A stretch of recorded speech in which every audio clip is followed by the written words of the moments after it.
Olá, amigos da TVL, está começando Meia Hora Esportiva. A partir de agora, vamos tratar de seleção brasileira, de Copa do Mundo, e é neste sábado que a bola rola já nas oitavas de final. A Copa começou com 32 seleções, sobraram 16, daqui a pouco vão sobrar 8, 4, e aí no dia 13 de julho vamos conhecer os dois finalistas que farão a grande final da Copa do Mundo. Como acontece desde o primeiro dia do Mundial, aqui no Meia Hora Esportiva, a presença de amigos, colegas da imprensa, gente que atuou no futebol ou atua. E hoje eu tenho o prazer de receber aqui o Valmor Bels, médico, que foi, por exemplo, campeão catarinense em 1949 pelo Grêmio Esportivo Olímpico, quando ele era jogador de futebol e depois atuando como médico no clube. Também fez o campeonato de 1964. Prazer tê-lo aqui no programa, doutor Valmor. Eu que agradeço essa oportunidade preciosa, inclusive aqui ao meu lado esse jornalista famoso, que eu tive o prazer de conhecê-lo, porque eu sou um fã das crônicas dele. Mas ele é chileno, mas o coração dele é brasileiro. Pois é, o doutor Valmor já anunciou, só falta dizer o nome, né? O Francisco Fressart, que é jornalista, atua no Jornal de Santa Catarina, e para os mais íntimos, o nosso querido Pante. Prazer tê-lo aqui. Obrigado, Valmor, Minosso, pelo convite, né, pela oportunidade de estar aqui com vocês, apesar de não conhecer tanto de futebol quanto vocês dois. Obrigado pelas palavras, Valmor. E estou aqui como chileno, né, para falar um pouquinho da seleção do Chile que vai enfrentar o Brasil aí amanhã, sábado, né? Vamos ver como é que vai ser esse jogo. Pois é, e nos encontros em mundiais, Brasil e Chile deu a melhor para o Brasil. E o senhor acompanhava pelo rádio lá em 62, né, doutor Valmor? Quando o Chile sediou o Mundial e o Brasil voltou de lá bicampeão.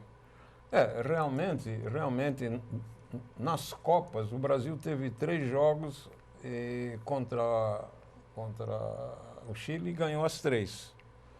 Né? Fez 3 gols a favor e o Chile levou 11, conforme os dados. Agora, eu acho que o brasileiro não deve esquecer, primeiro, que a seleção do Chile teve uma evolução extraordinária, para não dizer espetacular, do tempo de 62 para cá. Dizem que é a melhor seleção, né, da história. Eles jogam no 4-4-2, então eu tenho a impressão que o Brasil vai roer osso. Depois, não esquecer que ele tem um jogador chamado Alex Chances, que é realmente um jogador extraordinário. Além do Valdívia, que joga no nosso Palmeiras, aqui de São Paulo. Mas aí tem o Vidal, tem o Vargas, tem esse menino Arangues que está machucado, não sei se vai para o jogo. Tem uma bela seleção, bem treinada pelo argentino, Di Pauli, né? Esse argentino, ele teve uma preciosidade de armar essa equipe do Chile de uma maneira extremamente harmoniosa. Extremamente harmoniosa. E é um treinador muito respeitado, pelo que eu estava vendo esses dias, né, Minosso? Parece que todo mundo tem um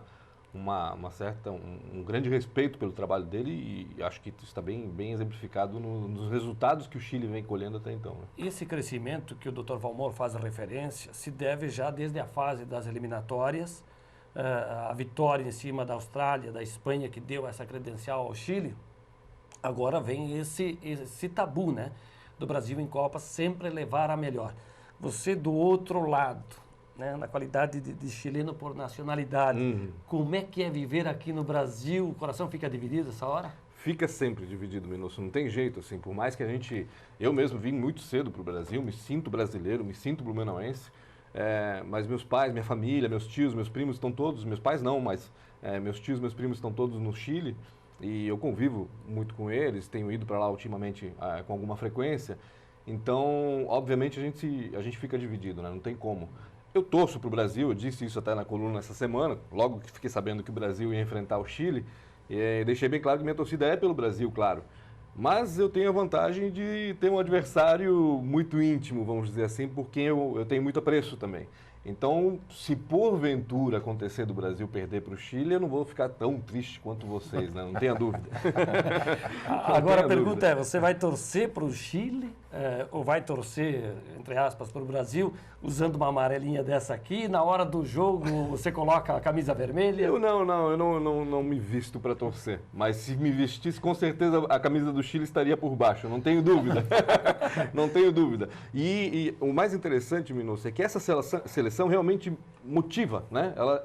Tanto que conquistou os brasileiros torceram pelo Chile na primeira fase, né? Quando o Chile jogou com a Espanha, enfim, nos 3 jogos os brasileiros vestiram a camisa chilena e torceram pela seleção chilena, porque é uma seleção que realmente joga, não vou dizer que joga bonito, mas joga bem, joga para frente, joga atacando, que é o que o brasileiro gosta de ver.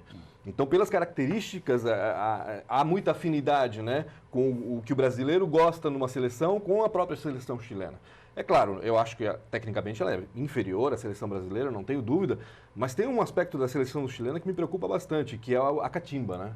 O chileno, mais do que o uruguaio, eu lembro que o uruguaio sempre tinha muito essa fama de catimbar, de pegar, de morder, de fazer falta, de encenar, né, uma falta.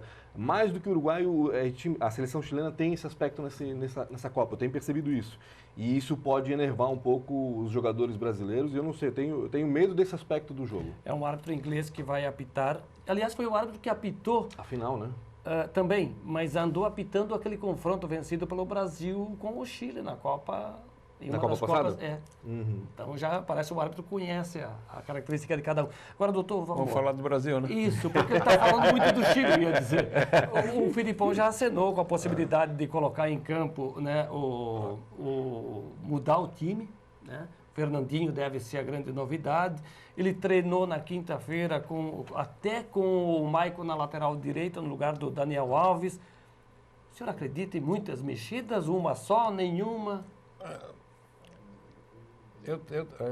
Eu tenho grande admiração pelo Filipão. Mas nós temos que analisar a seleção brasileira com uma certa frialdade.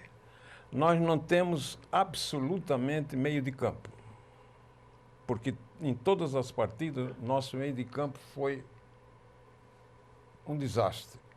Segundo, nós não estamos disputando bola dividida.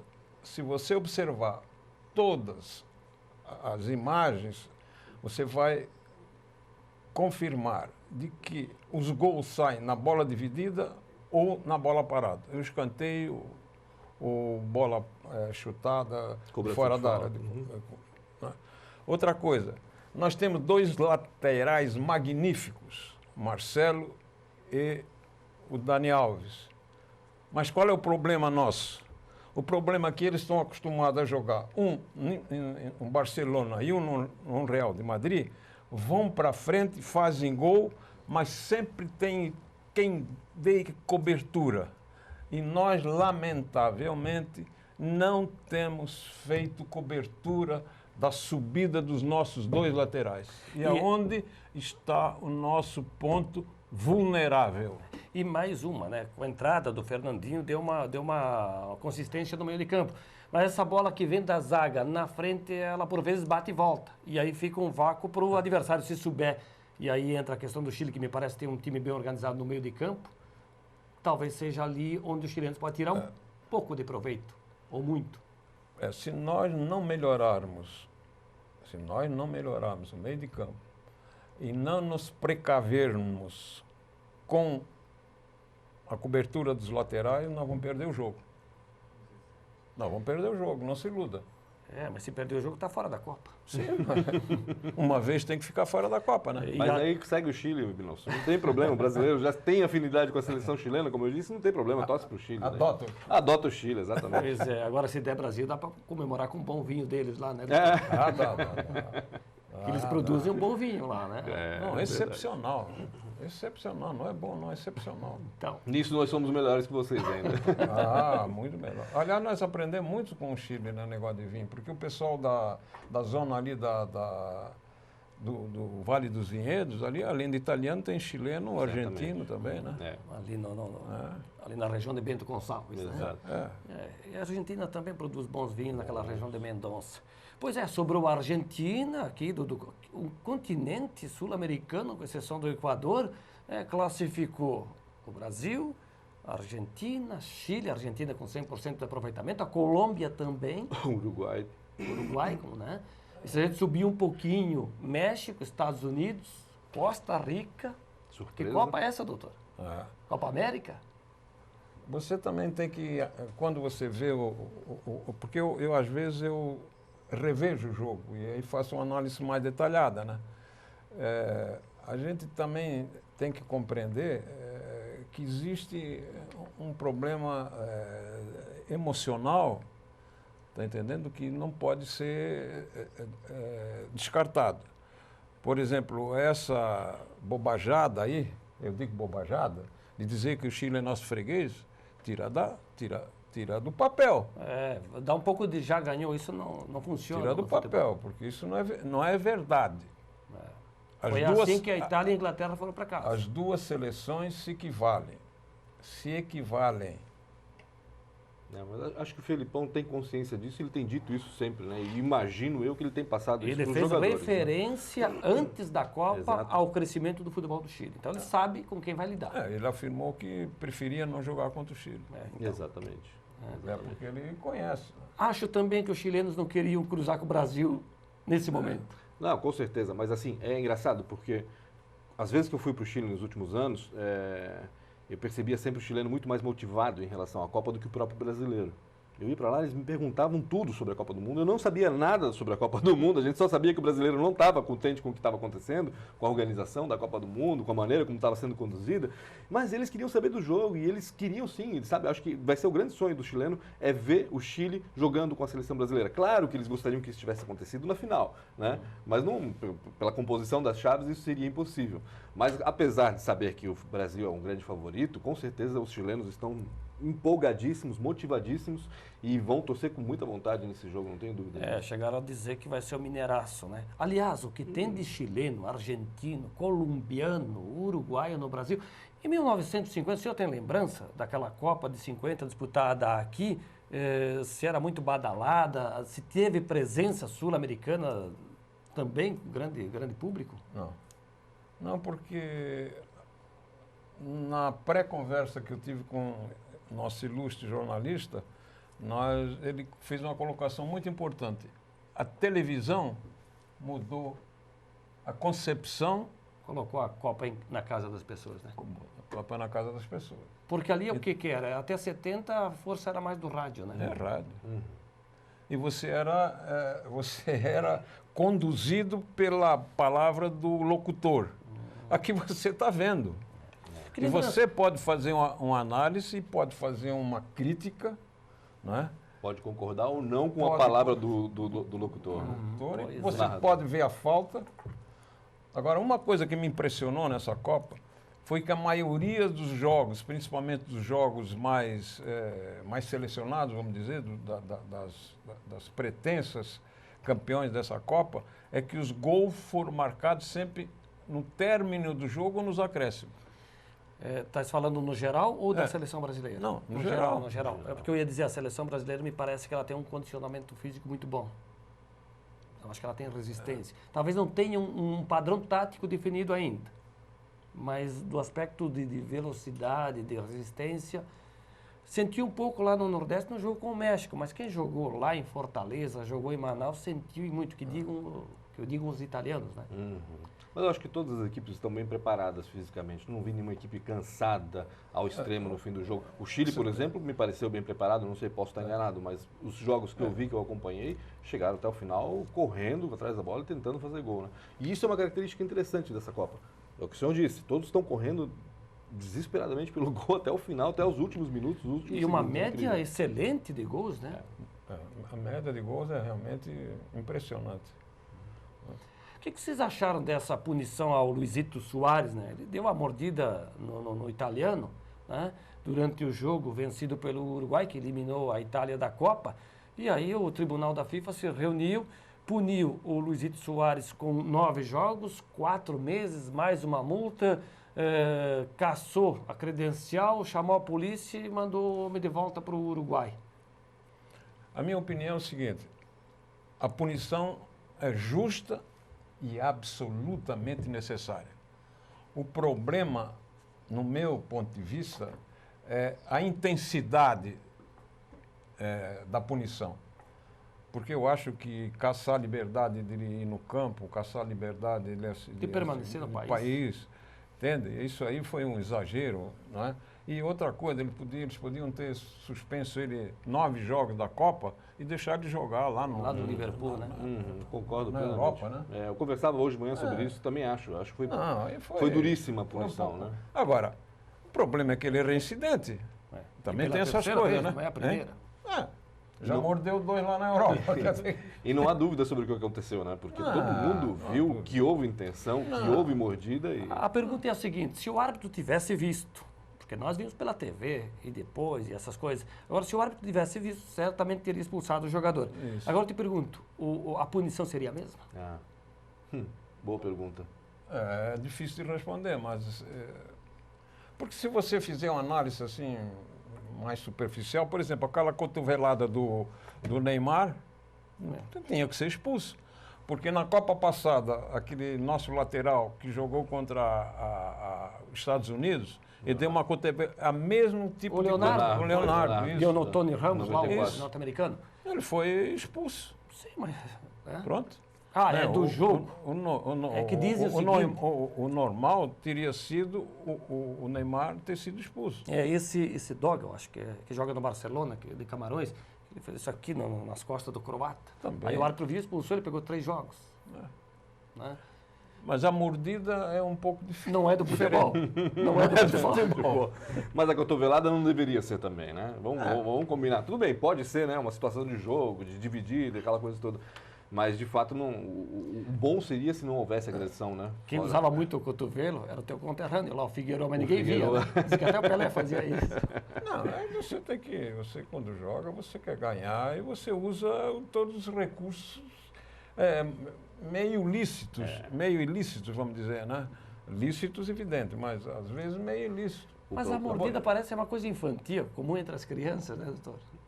Agora essa do... Não, mas é reincidente, né? Pelo amor de Deus, um homem desse que joga na Inglaterra... Mas perde o Uruguai e perde a Copa, hein? Vou falar aqui do ponto de vista do jogador que é Luiz Soares. Eu acredito que o Uruguai não passa das oitavas, vai jogar com a Colômbia. Com a Neste Colômbia. Sábado, 5 da tarde. O próprio Dr. Valmor dizia, né, que a Colômbia é uma das surpresas da Copa. Eu acho que a Colômbia passa fácil pelo Uruguai. 100% de aproveitamento. E sem o Soares mesmo, acho que não tem chance nenhuma. É porque o Soares não jogou na estreia, né, quando a Itália perdeu para a Costa Rica. Quando ele voltou, ele foi o cara do jogo contra a Inglaterra, fez os 2 gols.